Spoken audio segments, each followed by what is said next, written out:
Hey guys, and welcome back to this channel. In this video I'll be showing you guys how you can start a video group call on Discord.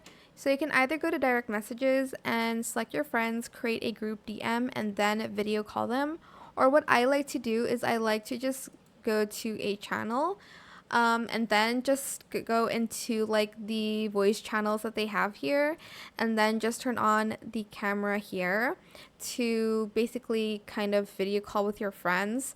But yeah, that's pretty much two ways that you can do it. The first one is a little bit more private, especially if you have more people on the server. But on this server, there's only like my well, my best friends here.